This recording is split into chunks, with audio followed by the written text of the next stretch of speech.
ओम नमस्ते जी। आइए ब्रह्म मुहूर्त में परम पिता परमेश्वर को श्रद्धा और समर्पण के साथ स्मरण करें, नमन करें।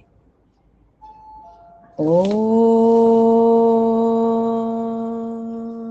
नमो ब्रह्मणे नमस्ते वायो त्वमेव प्रत्यक्षं ब्रह्मासि त्वामेव प्रत्यक्षं ब्रह्म वदिष्यामि ऋतं वदिष्यामि सत्यं वदिष्यामि तन्मामवतु तद्वक्तारं वतु अवतु मामवतु वक्तारम्।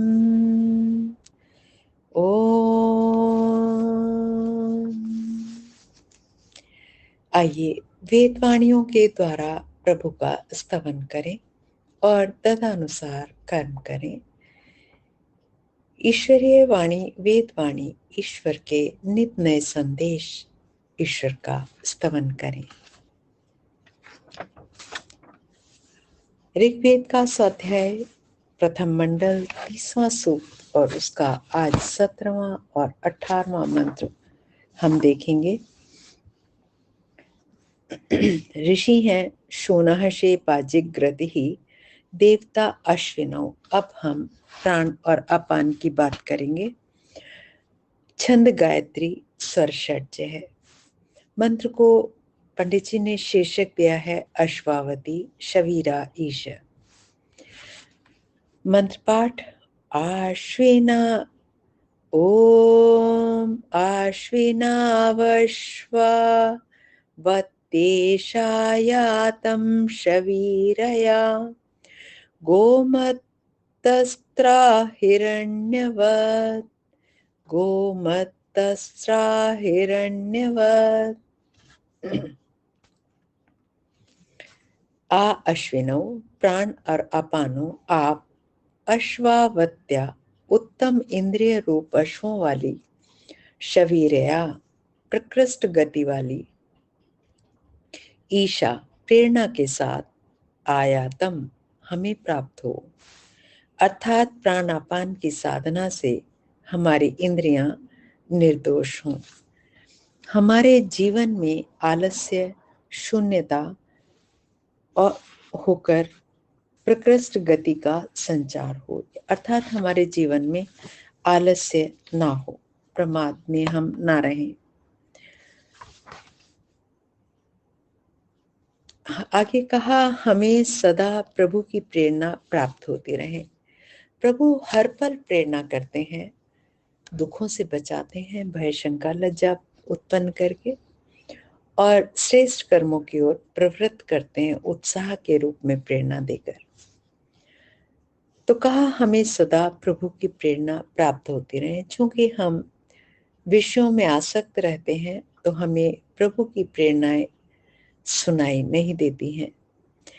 प्राण साधना के अभाव में इंद्रियों की मलिनता बढ़ती है, क्योंकि तमोगुण की वृद्धि के साथ साथ आलस्य भी अधिक आ जाता है। प्रभु प्रेरणा सुनने का प्रश्न ही कहाँ रह जाता है।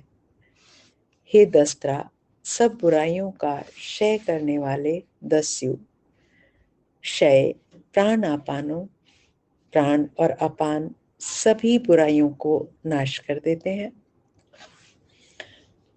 प्राण अपान से हम बुराइयों से बच जाते हैं।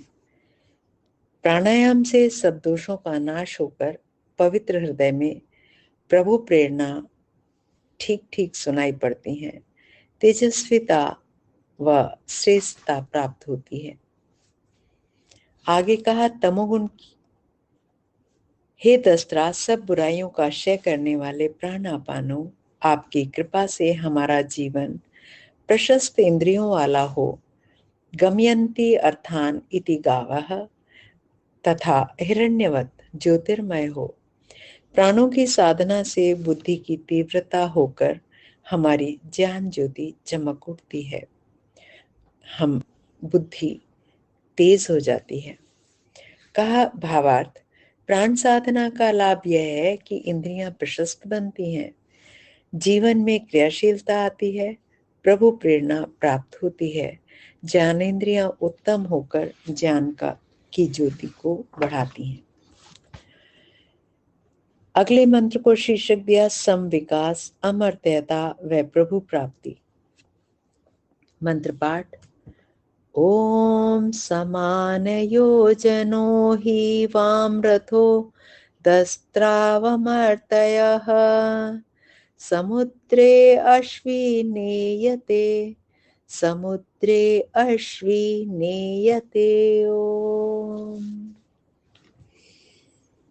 कहा, हे दस्त्रों, दोषों का क्षय करने वाले प्राणापानों, जो दोषों का भीतरी जो दोष है, राग द्वेष काम क्रोध आदि, उनका क्षय करने वाले प्राण अपान वाम, आप दोनों का यह रथ, शरीर रूप रथ, निश्चय से समान योजना वाला है, अर्थात इसमें सब अंगों का ठीक रूप से एक जैसा विकास किया गया है।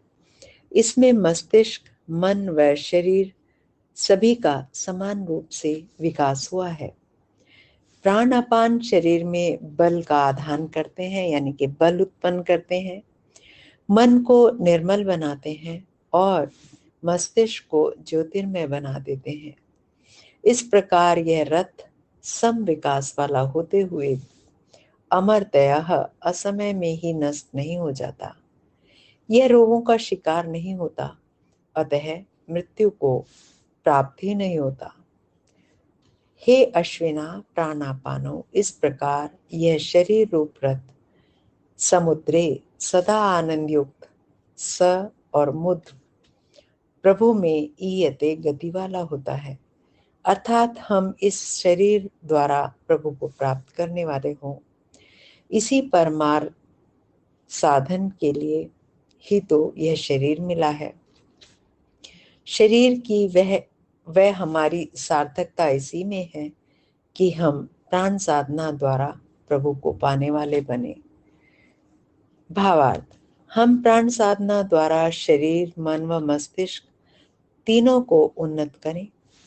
समान योजन, तभी यह शरीर रोगों से आक्रांत होकर नष्ट होने वाला न होगा, अमर्त्य होगा, और अंत में यह शरीर रूपी रथ हमें प्रभु तक पहुंचाने वाला बनेगा। आज के मंत्रों का यही सुंदर संदेश, यही उपदेश हम प्राणायाम के माध्यम से इस शरीर की सुरक्षा करें, इसको पवित्र करें और ईश्वर को प्राप्त पाने वाले बने। आज के मंत्रों का यही सुंदर संदेश। ओम इति शम। नमस्ते जी, धन्यवाद।